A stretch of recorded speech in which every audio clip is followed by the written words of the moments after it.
آج کی تلاوت میں سورۃ الانبیاء،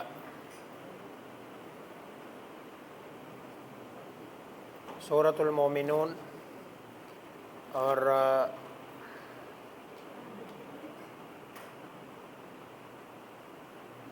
سورہ نور کا کچھ حصہ پڑھا گیا ہے۔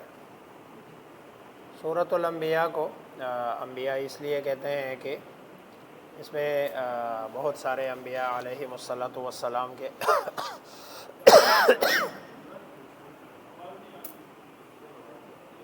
واقعات ہیں۔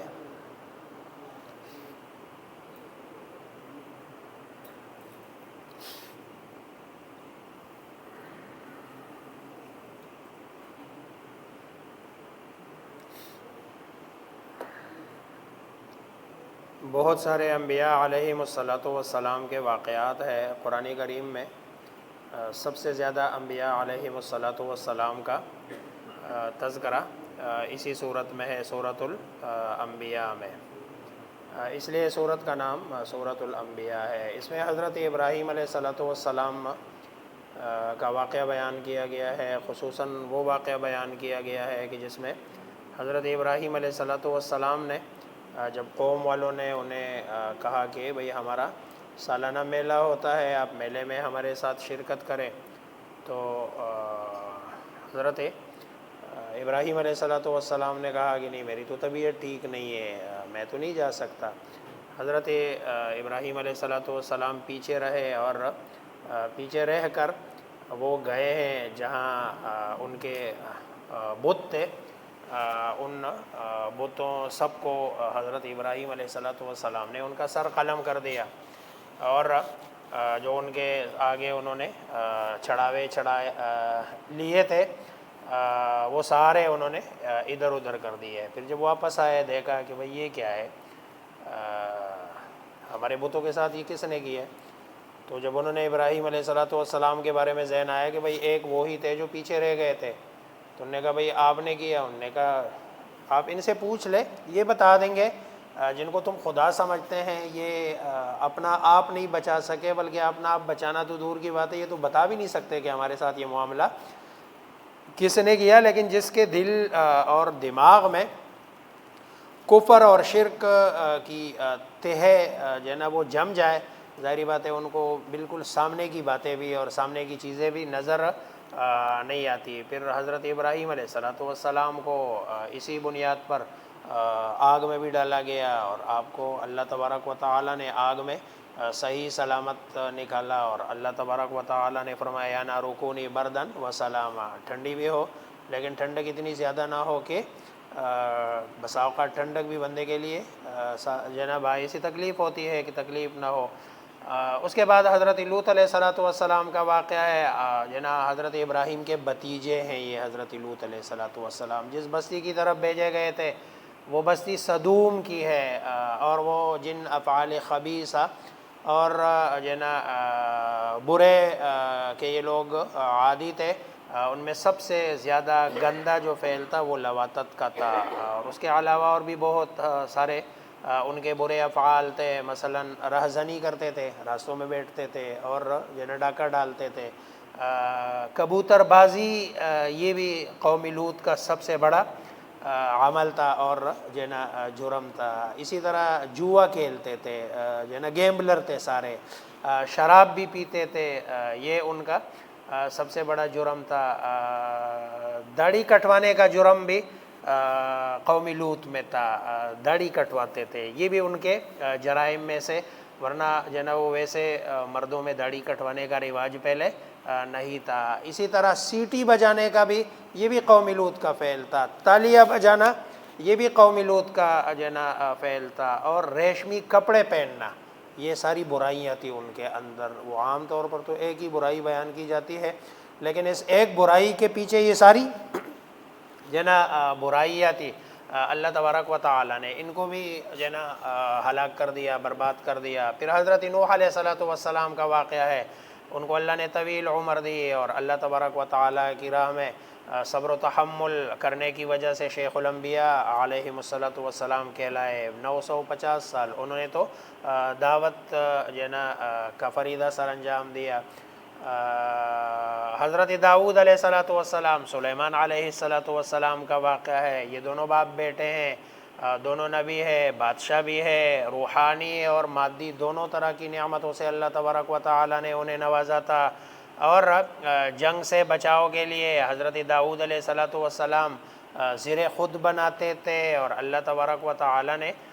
ان کو طاقت دی تھی، قوت دی تھی۔ اس کا مطلب یہ ہے کہ آج بھی اگر کوئی آدمی کوئی مزدوری کرتا ہے یا دستکاری کرتا ہے یا ہاتھ سے کوئی چیز بناتا ہے تو یہ کوئی عیب کی بات نہیں ہے۔ انبیاء علیہم الصلاۃ والسلام بھی اور اپنا دفاع کرنا یہ بھی توکل کے منافی نہیں ہے۔ پھر حضرت داؤد علیہ الصلاۃ والسلام کو اللہ تبارک و تعالی نے جن کمالات سے نوازا تھا، نمبر 1 خوبصورت ان کو اللہ نے آواز عطا کی تھی، یہ بھی ایک کمال ہے۔ جب آپ تلاوت کرتے تھے یا تسبیح پڑھتے تھے تو تمام پرند چرند پہاڑ بھی آپ کی تلاوت اور تسبیحات میں آپ کے ساتھ شریک ہوتے تھے۔ اللہ تبارک و تعالی نے آپ کے لیے لوہے کو موم کر دیا تھا، اس سے جو چیز بنانا چاہتے تھے بنا لیتے تھے۔ حضرت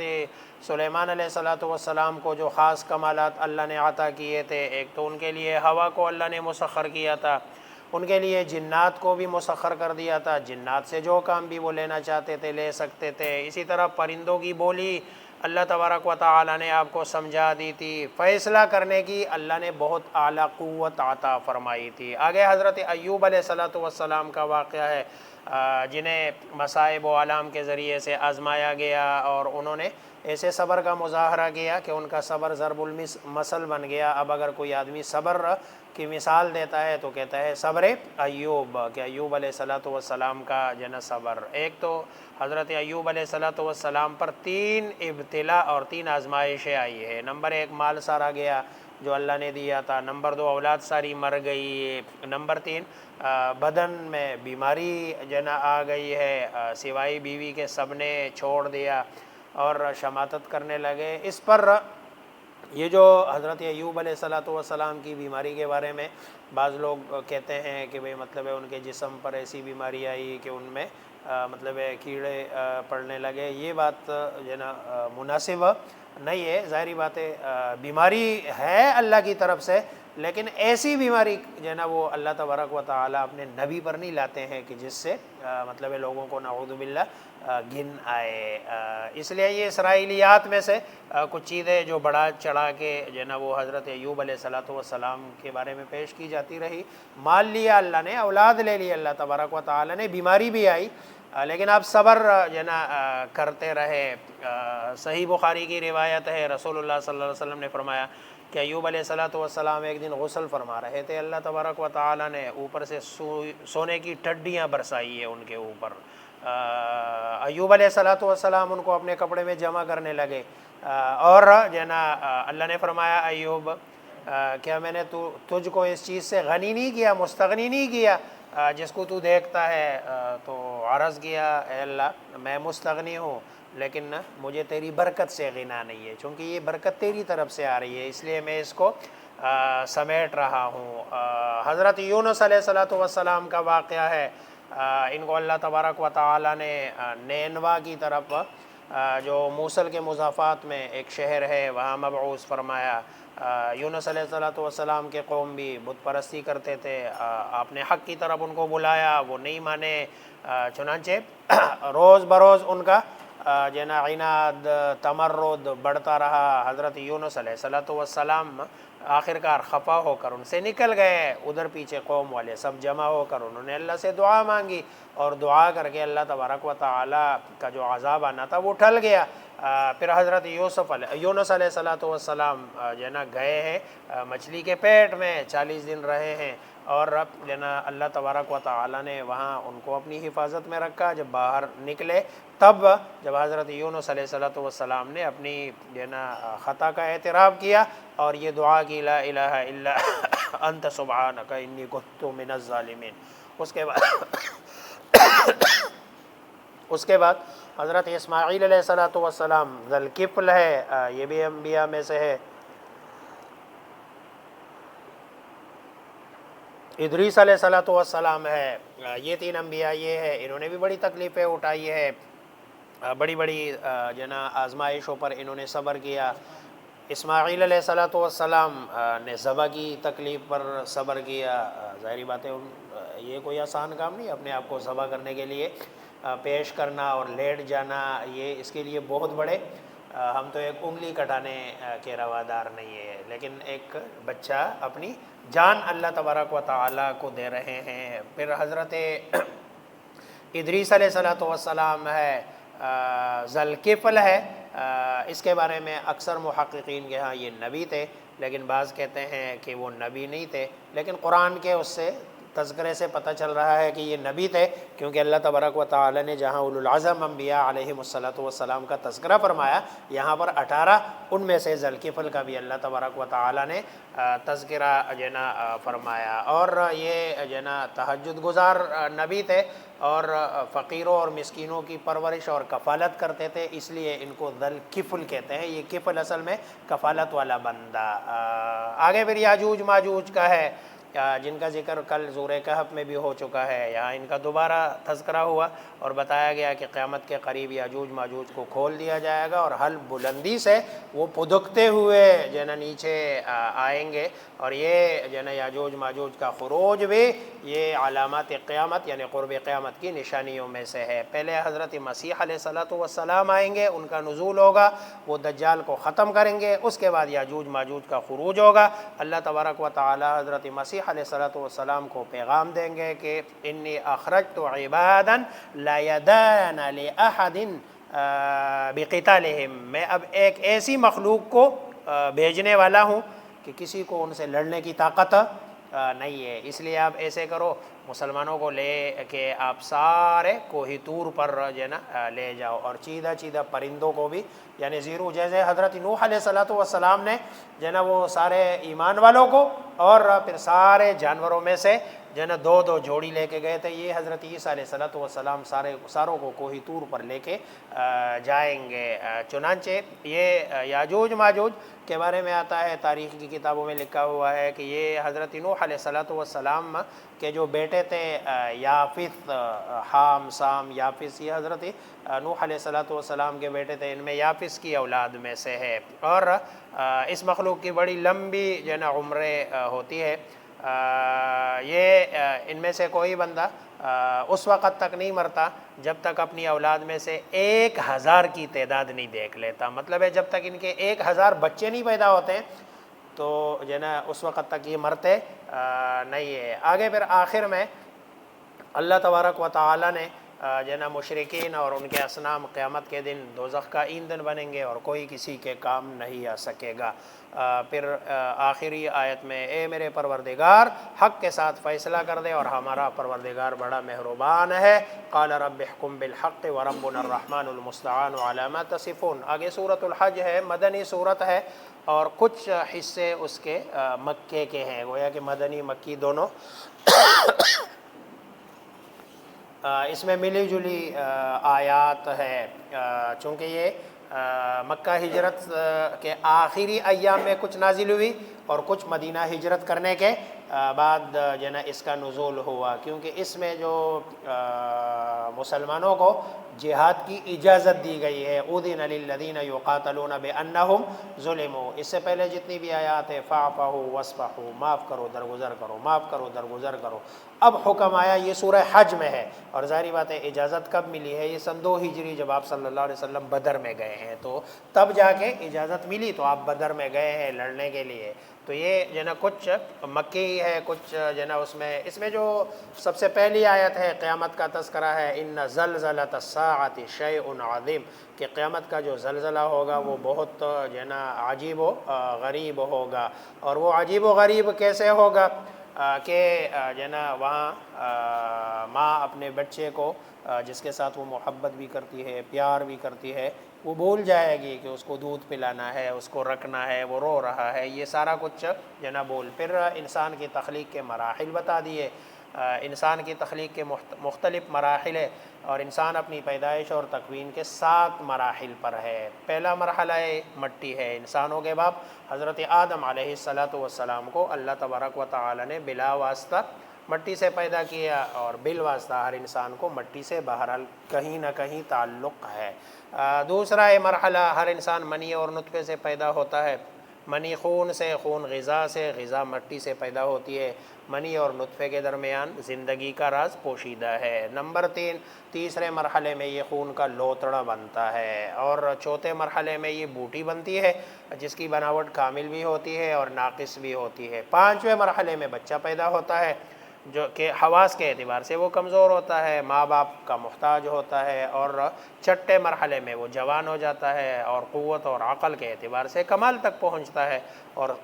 7ویں مرحلے میں یا تو وہ جوانی میں انتقال کر جاتا ہے، اور یا اتنا بوڑھا ہو جاتا ہے کہ اس پر پھر بچپنے کا گمان ہوتا ہے۔ یعنی گویا کہ وہی جو جس پروسیس سے اللہ تبارک و تعالی نے ابتدا میں اٹھایا تھا، واپس میں جو ہے نا اس ادھر ہی جو ہے نا اللہ تبارک و تعالی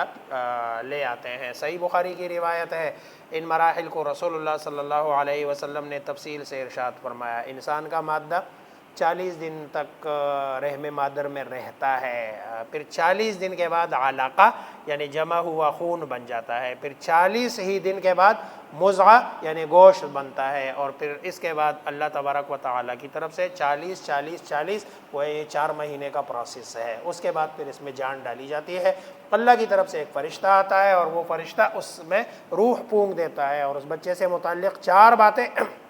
اس فرشتے کو لکھوا دی جاتی ہے کہ اس کی عمر کتنی ہوگی، اور اس کا رزق کتنا ہوگا، اور تیسرا یہ کہ وہ کیا کیا عمل کرے گا، چوتھا یہ کہ انجام کے اعتبار سے یہ کیسا ہوگا، بدبخت ہوگا یا جو ہے نا نیک بخت، اور پھر اس کے بعد اس کی پیدائش جو ہے نا ہوتی ہے۔ آگے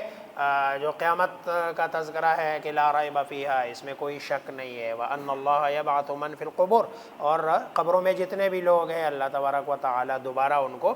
زندہ کریں گے، اور یہ ان لوگوں کے لیے ہے کہ جو دوسری زندگی کا انکار کرتے ہیں، کچھ زبانی انکار کرتے ہیں اور کچھ زبانی تو انکار نہیں کرتے ہیں لیکن ان کا عمل ایسا ہوتا ہے جیسے لگتا ہے کہ بھئی وہ منکر ہے۔ جیسے آج کا مسلمان یہی سمجھتا ہے کہ میں نے جو بھی کرنا ہے اور مجھے جو کچھ ملنا ہے وہ ساری دنیا میں ملنا ہے، اگر آخرت کی یاد ہو اور اللہ کے سامنے کھڑے ہونے کا تصور ہو تو ظاہری بات ہے جیسے ہمارے اعمال ہے پھر ہمارے اعمال ایسے جو ہے نہیں ہوں گے۔ پھر آگے اللہ تبارک و تعالی نے جو لوگ رسول اللہ صلی اللہ علیہ وسلم کے مدینہ منورہ تشریف لانے کے بعد کچھ ایسے واقعات پیش آئے کہ کچھ لوگ اس لالچ میں اسلام لائے کہ اسلام کی وجہ سے انہیں جو ہے نا دنیا کے کچھ فوائد حاصل ہوں گے، لیکن جب ان کی توقع پوری نہیں ہوئی بلکہ کوئی آزمائش آ گئی ہے تو دوبارہ کفر کی طرف لوٹ گئے، تو اللہ تبارک و تعالی نے ان جو ہے نا کی طرف اشارہ کر کے وَمِنَ النَّاسِ مَن يَعْبُدُ اللَّهَ عَلَى حَرْفٍ فَإِنْ أَصَابَهُ خَيْرٌ اطْمَأَنَّ بِهِ وَإِنْ أَصَابَتْهُ فِتْنَةٌ انقلب عَلَى وَجْهِهِ، چنانچہ اگر اسے کوئی دنیاوی فائدہ پہنچ گیا تو اس پر مطمئن ہو جاتا ہے، لیکن اگر انہیں کوئی آزمائش ان سے گزارا گیا تو وہ منہ موڑ کر پھر کفر میں چلا جاتا ہے۔ پھر آگے اس میں اللہ تبارک و تعالی نے ملل اور مذاہب کا تذکرہ کیا، چنانچہ مسلمان، یہودی، عیسائی، صابی، مجوسی اور مشرک اللہ نے سب کے نام لیے ہیں، اور نام لینے کے بعد اللہ نے فرمایا ھذان خصمان اختصموا، یہ 2 ہی گروہ ہیں۔ نام لیے اللہ تبارک و تعالی نے 6 گروہ کے،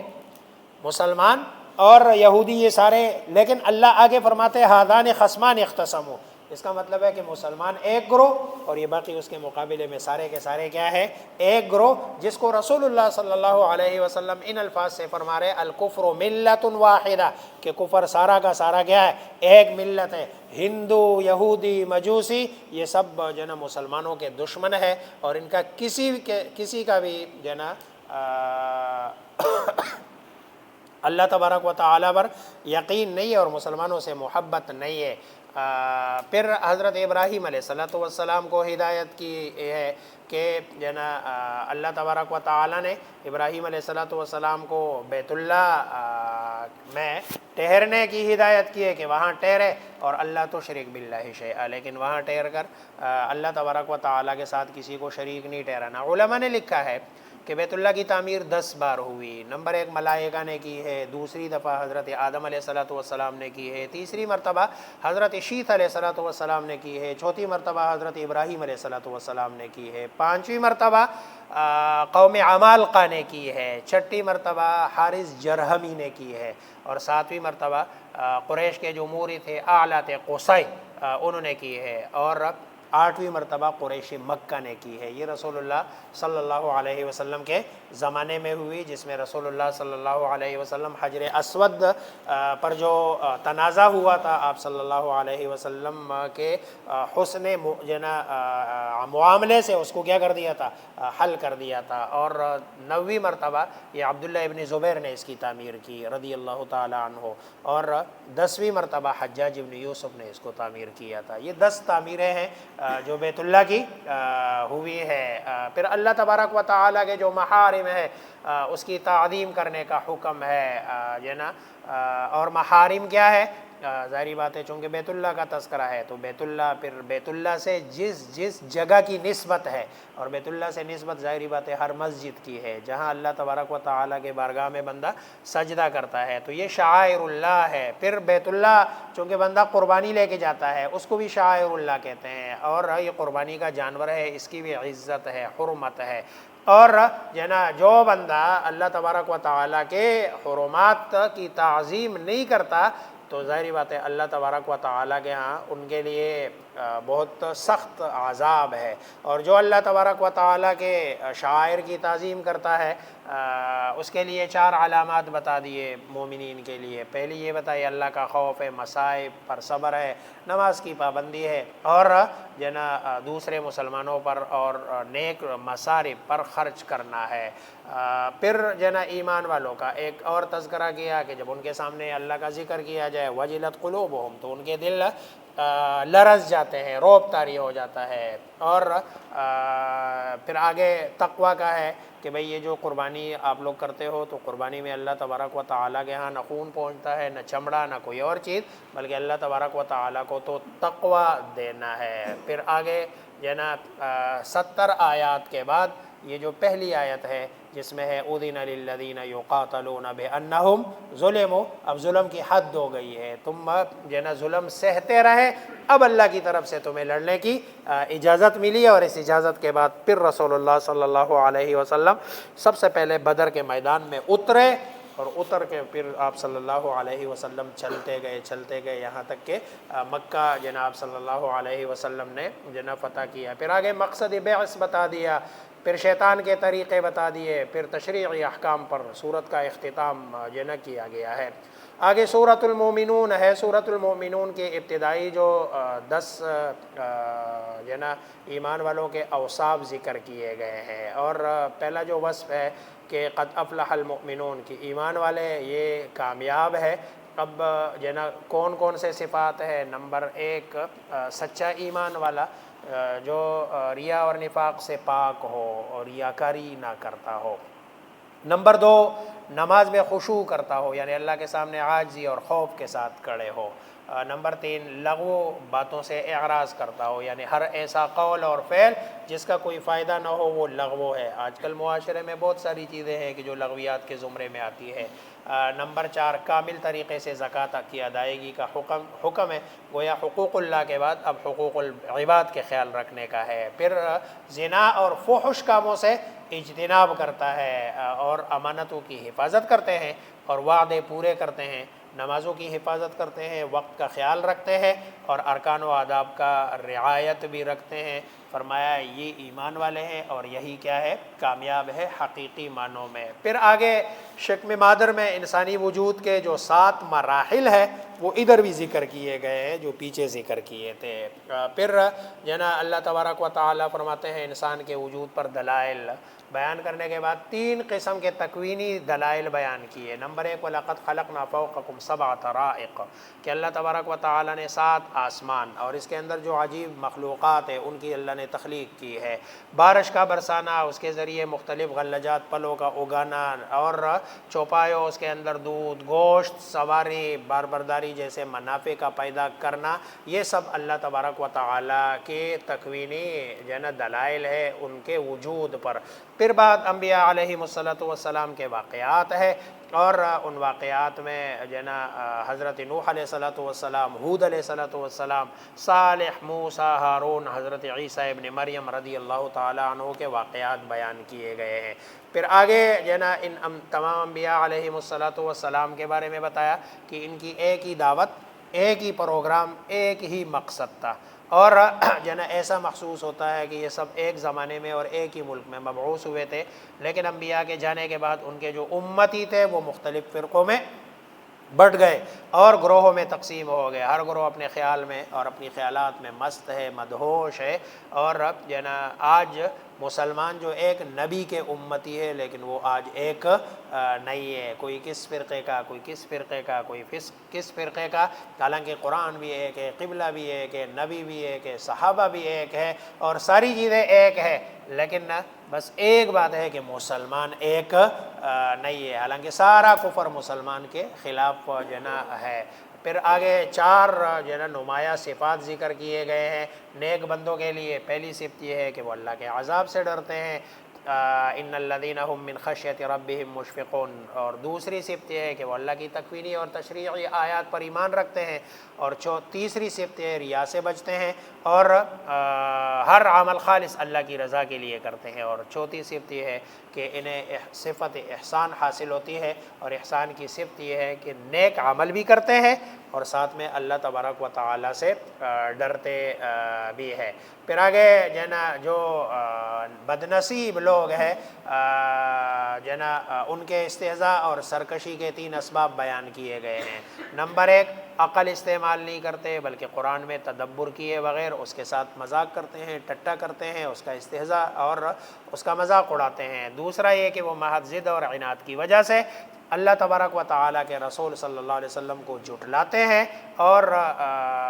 ایسا نہیں ہے کہ وہ انہیں پہچانتے نہیں ہیں، حالانکہ وہ آپ کے امانت، دیانت، حسب، نسب ہر جنا اعتبار سے خوب اچھی طرح پہچانتے ہیں، اور ان کو پتہ بھی ہے کہ سرکار دو عالم محمد عربی یہ جھوٹ نہیں بول سکتے ہیں، لیکن پھر بھی نعوذ باللہ ان کو جھوٹا کہتے ہیں۔ تیسرا سبب، سوالیہ انداز میں، کیا انہیں محمد صلی اللہ علیہ وسلم میں معاذ اللہ کوئی جنون کے آثار نظر آ رہے ہیں، آثار دکھائی دیتے ہیں؟ یا چوتھا سبب کہ ان لوگوں کا خیال ہے کہ رسول اللہ صلی اللہ علیہ وسلم ان لوگوں سے کچھ مالی منفعت کے امیدوار ہے اور طلبگار ہے، چنانچہ اسی کے لیے انہوں نے ایک دفعہ رسول اللہ صلی اللہ علیہ وسلم کو آفر بھی کی ہے کہ آپ کو پیسہ بھی دیتے ہیں، مال بھی دیتے ہیں، اور جو ہے نا آپ کو عرب کی خوبصورت ترین لڑکی سے شادی بھی کرواتے ہیں۔ تو آپ نے فرمایا تھا کہ بھئی اگر دائیں ہاتھ میں میرے سورج اور بائیں ہاتھ میں میرا چاند رکھا جائے تب بھی میں نے اپنے دین سے، دین حق سے جو ہے نا ہٹنا نہیں ہے۔ جو ہے نا آگے پھر اللہ تبارک و تعالیٰ کے علم و معرفت کے ذرائع بیان کیے گئے ہیں۔ اللہ نے تین قسم کے ذرائع دیے ہیں، اللہ نے کان دیے ہیں، آنکھ دیے ہیں، دل دیا ہے، اور جو ہے نا لیکن کچھ لوگ ایسے ہیں کہ جو اس کو استعمال کرتے ہیں، کچھ اس کو استعمال نہیں کرتے ہیں۔ پھر اللہ تبارک و تعالیٰ نے قیامت کے دن انسان کے دو قسموں کو بیان کیا ہے کہ بھئی یہ جو ہے نا کچھ ایسے ہوں گے جو جو ہے نا جیسے ابن کثیر میں رسول اللہ صلی اللہ علیہ وسلم کا ایک فرمان ذکر کیا گیا ہے، صحابہ کو خطبہ دیا ہے، جس میں آپ نے ارشاد فرمایا اللہ تبارک و تعالی جب اہل جنت کو جنت میں اور اہل جہنم کو جہنم میں داخل کریں گے تو سوال کریں گے کہ اے اہل جنت تم زمین میں کتنے سال رہے؟ وہ عرض کریں گے ایک دن یا دن کا کوئی حصہ۔ لیکن جب جو ہے نا جہنمیوں سے پوچھیں گے کہ بھئی تم لوگ دنیا میں کتنا جو ہے نا عرصہ رہے، کتنا جو ہے نا سال رہے، تو وہ بھی یہی کہیں گے اللہ تبارک و تعالیٰ فرما رہے وہ ایک دن کے حصے کے بدلے تم لوگوں نے جنت خرید لی، تمہارے لیے خوشخبری ہو، اور اس ایک دن اور آدھے دن کے بدلے تم نے اپنے لیے جہنم خرید لی، لہذا تم اسی میں اب جو ہے نا رہو۔ آگے پھر بتایا ہے کہ انسان جو ہے نا ہر چیز کا مکلف ہے۔ افحسبتم انما خلقناکم عبثا، کیا یہ سمجھتا ہے کہ اللہ نے اس کو فضول پیدا کیا؟ وانکم الینا لا ترجعون، اور یہ سمجھتا ہے کہ میں نے اللہ کی طرف لوٹ کے نہیں جانا۔ آپ بتا دیں وَقُلْ رَبِّ اغْفِرْ وَارْحَمْ وَأَنْتَ خَيْرُ الراحمین۔ آگے جو صورت ہے سورہ نور ہے، اس کو انشاءاللہ کل کریں گے تاکہ وہ تسلسل ہے۔ اللہ مجھے آپ سب کو سمجھنے عمل کرنے کی توفیق عطا فرمائے۔